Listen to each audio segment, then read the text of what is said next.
नमस्कार, NMF news पर आप सभी का बहुत स्वागत। मैं हूं आपके साथ अभिषेक पुंडीर। भारत के प्रधानमंत्री ने 15 अगस्त को लाल किले की प्राचीर से खड़े होकर आत्मनिर्भर भारत की बात कही थी। वो ऐसे ही नहीं कही थी, उस वक्त तो हमें लगा था कि आत्मनिर्भर भारत की बात कही थी तो अब हो सकता है उस दिशा में काम करेंगे, लेकिन वो काम कर चुके थे और सिर्फ देश को बताया था। आपको याद होगा 2 महीने पहले किस तरीके से कावेरी इंजन की बात लगातार सोशल मीडिया पर फैली थी, लेकिन अब भारत की तरफ से वाकई में आत्मनिर्भर बनने की तरफ कदम बढ़ाया गया है। India to develop with France engine for desi stealth fighter jet, मतलब जो हमारा एमका का प्रोग्राम चल रहा है, जो तेजस हम लाइट कॉम्बैट बना रहे हैं, उस कावेरी इंजन को अब माफ कीजिएगा, फ्रांस की कंपनी सैफरन भारत के साथ मिलकर बनाएगी। पूरी तरीके से 100% टेक्नोलॉजी ट्रांसफर होगा और भारत में ही इसका निर्माण भी किया जाएगा, भारत में ही बनाया जाएगा। और लगभग आने वाले 5-7 साल में भारतीय एयरफोर्स को 7 स्क्वाड्रन इसकी मिल सकती है। यहां ध्यान इस बात को भी रखिएगा कि 2021 में हमारी अमेरिकी इंजन बनाने की कंपनी है जीई, उसके साथ डील हुई थी कि हमें एमका के लिए इंजन चाहिए, तेजस के लिए इंजन चाहिए। उसने ये डील साइन भी की थी, 5000 करोड़ से ज्यादा की डील हुई थी, लेकिन अब तक अमेरिका की जीई कंपनी के द्वारा टाल मटोल की जाती रही। भारत के प्रधानमंत्री जब जो बाइडेन से मिले थे तब भी इस बात को उठाया गया था, लेकिन तब भी अमेरिका ने वो इंजन नहीं दिए, जिसकी वजह से हमारी एयरफोर्स लगातार HAL को कह रही है कि हमारे वो विमान कहां हैं। लेकिन यहां गौर करिएगा, प्रधानमंत्री मोदी ने कल ही एक बात कही है कि हम ठहरे हुए पानी के किनारे पर बैठकर कंकर मारकर एंजॉय करने वाले लोग नहीं हैं, हम बहती तेज धारा को मोड़ने वाले लोग हैं। इस बात को ट्रंप को भी समझ लेना चाहिए। 15 अगस्त के बयान से अगर मैं शुरू करूं तो प्रधानमंत्री मोदी ने जोर दिया था आत्मनिर्भर भारत बनाने पर, जिसमें साफ तौर पर कहा गया था कि Bharat 5th generation fighter jets विकसित करना चाहता है। उन्होंने वैश्विक दबावों का जिक्र करते हुए कहा कि भारत को अपनी रक्षा क्षमताओं को स्वदेशी बनाने की आवश्यकता है, जरूरत है। रक्षा मंत्री राजनाथ सिंह का भी 2 दिन पहले एक बयान आया, उन्होंने economics times world leader forum में यह घोषणा की कि भारत सैफरन के साथ मिलकर 5th जनरेशन फाइटर जेट विकसित करेगा। हिंदुस्तान एरोनॉटिक्स लिमिटेड HAL और बाकी स्वदेशी संस्थाएं रक्षा क्षेत्र में आत्मनिर्भरता के लिए तेजी से काम कर रही है। मतलब इसकी जो पटकथा है वो पहले ही लिखी जा चुकी थी, पहले से ही लिखी जा रही थी। जिस तरीके से जीई अमेरिकी जो कंपनी है वो टाल मटोल कर रही थी देने में, लेकिन उसके बारे में बताया अब गया। सैफरन की जो कंपनी है, देखिए इसका इंजन हमारे यहां राफेल में भी लगा हुआ है। राफेल हमारे पास जो है उसके भीतर सैफरन कंपनी का ही इंजन लगा हुआ है, जो M88 इंजन बनाती है। राफेल एक 4.5 जनरेशन लड़ाकू विमान है, आप जानते हैं, और भारत ने 2016 में 36 राफेल विमानों की खरीद के लिए फ्रांस के साथ 7.8 बिलियन यूरो की डील की थी। उसके बाद ऑपरेशन सिंदूर के बाद भारत ने लगभग 64,000 करोड़ रुपए में 24 राफेल मरीन खरीदने की भी डील फ्रांस के साथ की। तो फ्रांस हमारा एक मित्र राष्ट्र है और आज से नहीं, बहुत पहले से है। हाल की खबरों के मुताबिक सैफरन ने भारत को 5वीं पीढ़ी के फाइटर जेट के लिए इंजन विकसित करने में सहयोग का प्रस्ताव दिया। यह सहयोग मेक इन इंडिया पहल के तहत होगा, जिसमें 100% टेक्नोलॉजी ट्रांसफर होगा। इसका उद्देश्य भारत को स्वदेशी रूप से स्टेल्थ तकनीक और उन्नत फाइटर जेट विकसित करने में सक्षम बनाना है। कावेरी इंजन की अगर बात करें तो जिसे गैस टरबाइन रिसर्च GTRE द्वारा विकसित किया जा रहा है। लंबे समय से यह चर्चा है कि इंजन तेजस जैसे स्वदेशी विमानों के लिए बनाया गया है, लेकिन तकनीकी चुनौतियों के कारण अभी तक इसे पूरी तरीके से नहीं बनाया जा सका है। सैफरन के साथ सहयोग से कावेरी इंजन को उन्नत करने और 5th जनरेशन फाइटर जेट्स के लिए उपयुक्त बनाने की पूरी संभावना है। आत्मनिर्भर भारत को बनाने के लिए कम से कम हमें अपना फाइटर जेट तो चाहिए ही, जबकि हमारे एक तरफ पाकिस्तान है तो दूसरी तरफ चीन बैठा है, मुंह बाए हुए बैठा है। फ्रांस के साथ अगर ऐतिहासिक संबंधों की बात करें तो मिराज 200 फ्रांस का ही हमारे पास है। राफेल जैसे विमानों की आपूर्ति के साथ साथ फ्रांस ने भारत को रक्षा क्षेत्र में तकनीकी सहायता प्रदान की है। अमेरिका जो हमें F-35 चिपकाना चाहता था, उसमें वो टेक्नोलॉजी ट्रांसफर की बात नहीं करता, लेकिन अब हम जहां से भी जो कुछ खरीद रहे हैं उसमें पहले टेक्नोलॉजी ट्रांसफर की बात करते हैं। भारत में निर्माण उसका होगा, निर्मित भारत का होगा, उसकी बात करते हैं, और हमें बनाना भी सिखाया जाएगा, उसकी भी हम बात करते हैं। फ्रांस के राष्ट्रपति इमैनुअल मैक्रों ने प्रधानमंत्री मोदी के बीच हाल ही में एक बातचीत हुई 21 अगस्त 2025 को। उसमें दोनों देशों के बीच रक्षा, व्यापार और एआई जैसे सहयोग को और ज्यादा मजबूत करने पर सहमति जताई गई। मैक्रों ने भारत के साथ सामरिक साझेदारी को संप्रभुता और स्वतंत्रता की कुंजी बताया।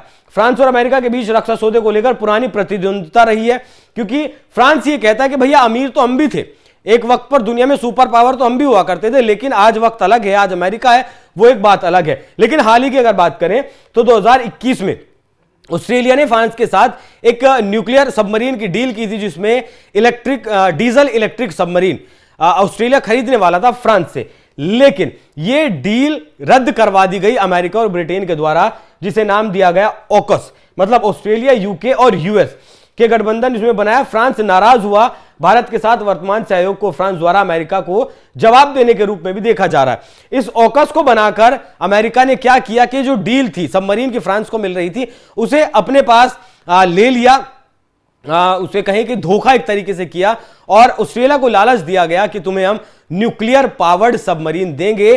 फ्रांस जो तुम्हें दे रहा है वो डीजल इलेक्ट्रिक है, हम तुम्हें न्यूक्लियर पावर्ड सबमरीन देंगे, जिसके बाद वो डील कैंसिल हुई और वहीं से लगातार फ्रांस और अमेरिका के बीच के जो रिश्ते हैं वो खराब होने शुरू हुए।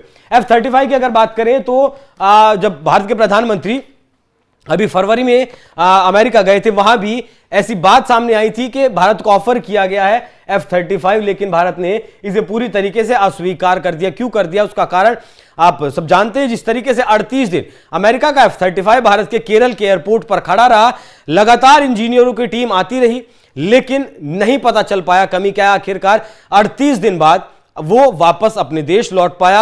हाइड्रोलिक प्रॉब्लम बताया गया था, 40 इंजीनियर की टीम आई इसी वजह से। और हाल फिलहाल में भी एक F-35 जापान में भी खड़ा है कई दिनों से, लगभग एक हफ्ते से, उसमें भी नहीं पता चल पा रहा है कि आखिर क्या दिक्कत है क्या नहीं।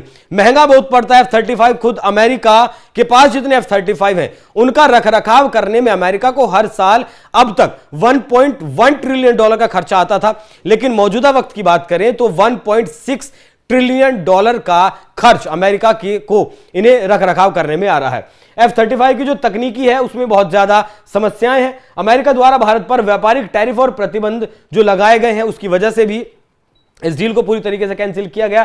तेजस विमान के लिए GE-414 इंजन की डिलीवरी में देरी, जो इसके बारे में मैंने अभी आपको बताया, जिसके लिए भारत ने अमेरिका से 2021 में कॉन्ट्रैक्ट किया था। भारत ने अमेरिका के साथ कुछ हथियार खरीद समझौतों पर भविष्य की संभावनाओं को सीमित करने के संकेत दिए हैं। अभी एक नेवी को कुछ हेलीकॉप्टर्स मिलने थे, उस डील पर भी भारत ने फिलहाल उसको ठंडे बस्ते में डाल दिया है। विशेष रूप से F-35 के संबंध में इसके बजाय भारत ने रूस और फ्रांस जैसे साझेदारों के साथ सहयोग बढ़ाने पर ध्यान केंद्रित किया है। भारत रूस से भी सुखोई 57 लेने की बात कर रहा है, चल रही है। अब कौन सी डील फाइनल होगी, किसके साथ होगी, वो भारत सरकार का और रक्षा विशेषज्ञों का अपना मानना है। यहां एक चीज पर और गौर करिएगा, F-35 की अगर बात करें तो जनवरी 2025 में अलास्का में एक क्रैश हुआ, पायलट सुरक्षित निकल पाया। जुलाई 2025 में कैलिफोर्निया के नेवल बेस पर यह क्रैश कर गया। और ब्रिटिश F-35 की घटनाएं आपने देखी भारत में किस तरीके से हुई। पिछले से बहुत सारे हादसों का शिकार जो अमेरिका का ये F-35 है और F-18 है, वो लगातार इन हादसों का शिकार होता है। तो इस वजह से भी भारत नहीं जाएगा किसी भी कीमत पर, उसके साथ अमेरिका के साथ नहीं जाएगा, F-35 के साथ नहीं जाएगा। और यही एक तरफ अमेरिका F-35 बेचना चाहता, दूसरी तरफ रशिया सुखोई 57 बेचना चाहता था। ऐसे में फ्रांस जिस तरीके से निकल कर आया कि भैया टेक्नोलॉजी भी दूंगा और बनाऊंगा भी आपके वहीं, वो अपने आप में एक बहुत भारत के लिए बहुत मेक इन इंडिया के तहत बहुत अच्छी बात है। आत्मनिर्भर बनाना चाहते हैं प्रधानमंत्री मोदी ने कहा था 5th जनरेशन फाइटर जेट लेना है, हम किसी के दबाव में नहीं झुकेंगे और अपनी रक्षा क्षमताओं को स्वदेशी बनाएंगे। देखिए भारत ने इस तरफ कोशिश भी की है। ऑपरेशन सिंदूर में भारत ने जितने भी हथियारों का इस्तेमाल किया उसका 81% भारत का स्वदेशी हथियार था, निर्मित हथियार था। 2014 से पहले की अगर बात करें तो हम आज एक्सपोर्ट भी हथियारों का कर रहे हैं। $686 मिलियन के हथियार ही हम सिर्फ एक्सपोर्ट किया करते थे, लेकिन आज हम 23,000 करोड़ से ज्यादा के हथियार एक्सपोर्ट करते हैं। मतलब 35% से ज्यादा की बढ़ोतरी आज हमारे यहां हुई है। रशिया हमारे यहां ब्रह्मोस का प्रोडक्शन कर रहा है, ब्रह्मोस 2 का प्रोडक्शन कर रहा है। ये आपको दिखाता है कि किस तरीके से भारत आत्मनिर्भर हो रहा है। और IRNS, इस पर भी आपको गौर करना जरूरी है, क्योंकि कारगिल का जब वक्त था 1999 में, उस वक्त भारत ने अमेरिका से रियल टाइम इमेजरी की मांग की थी, लेकिन अमेरिका ने मना कर दिया था, क्योंकि अमेरिका का कहना था कि मैं तो पाकिस्तान का अब्बा हूं, मैं तो उसको डॉलर खिलाता हूं, टुकड़ों पर मेरे पलता है, मैं कैसे आपको उसकी रियल टाइम इमेजरी दे दूंगा। ये जिसके बाद भारत ने अपना खुद का GPS बनाया है, IRNS, नाविक के नाम से भी आप इसे जानते हैं। अब इसी तरह से फाइटर जेट के इंजन भी स्वदेशी क्षमता विकसित करने की दिशा में भारत ने कदम बढ़ाए हैं। प्रधानमंत्री मोदी ने, अभी मैंने आपको दिखाया कि हम ठहरे हुए पानी है, पानी में कंकड़ नहीं मारा करते। अभी हमने अपना हमारा जो एयर स्पेस स्टेशन है वो भी भारत ने अपना बना लिया, जिसका डेमो भी दिया है। भारत ने अपने अंतरिक्ष स्टेशन की तैयारियों का डेमो प्रस्तुत किया। यह भारत की अंतरिक्ष क्षमताओं में एक महत्वपूर्ण कदम है। शुभांशु शुक्ला, एक भारतीय अंतरिक्ष यात्री, इस परियोजना से जुड़े हैं और भारत का लक्ष्य 100 किलोमीटर ऊपर अपना एयर स्पेस स्टेशन बनाना है, खड़ा करना है, जिसकी दिशा में भारत लगातार काम कर रहा है। और हो सकता है 2026 या फिर 2027 में भारत अपना एयर स्पेस स्टेशन बना ले। भारत की जो रणनीति है, भारत रूस, फ्रांस और बाकी देशों के साथ रक्षा सहयोग को संतुलित कर रहा है, ताकि अमेरिका जैसे देशों पर निर्भरता खत्म ही कर दी जाए। सैफ्रॉन के साथ सहयोग भारत को स्टेल्थ तकनीक और उन्नत इंजन निर्माण में सक्षम बनाएगा। F-35 की डील हो या फिर GE 414 इंजन में देरी की वजह से यह सारा कुछ काम हुआ है। फ्रांस की जो भूमिका है वो एक विश्वसनीय साझेदार के रूप में भारत के साथ है। मैक्रोन ने भारत के प्रति रुझान रणनीतिक और आर्थिक दोनों दृष्टिकोण से महत्वपूर्ण है। आत्मनिर्भर भारत, कावेरी का इंजन, तेजस और 5th जनरेशन की जो टेक्नोलॉजी है वो भारत के पास अपनी टेक्नोलॉजी हो जाएगी, जिस वजह से भारत इस डील की तरफ देखा है भारत ने, और फ्रांस के साथ मिलकर कावेरी का इंजन बनाएगा। तो आप मतलब ज्यादा दिन की बात नहीं है, ज्यादा वक्त नहीं लगेगा जब भारत के पास अपना फाइटर जेट होगा, अपना इंजन होगा। देखिए 5th जनरेशन के फाइटर जेट इंजन बनाने वाले दुनिया में फिलहाल 4 ही देश हैं, फ्रांस, रशिया, अमेरिका और ब्रिटेन। बाकी सब इधर उधर से टेक्नोलॉजी लेकर अपना काम चला रहे हैं, लेकिन अब उस लिस्ट में भारत का नाम भी जुड़ जाएगा, भारत का नाम भी जुड़ने वाला है। बाकी जो डील फ्रांस और भारत के बीच हुई है, इस पर आप लोग क्या सोचते हैं, आपकी राय क्या है? अपनी राय हमें कमेंट कर जरूर बताइएगा। नमस्कार।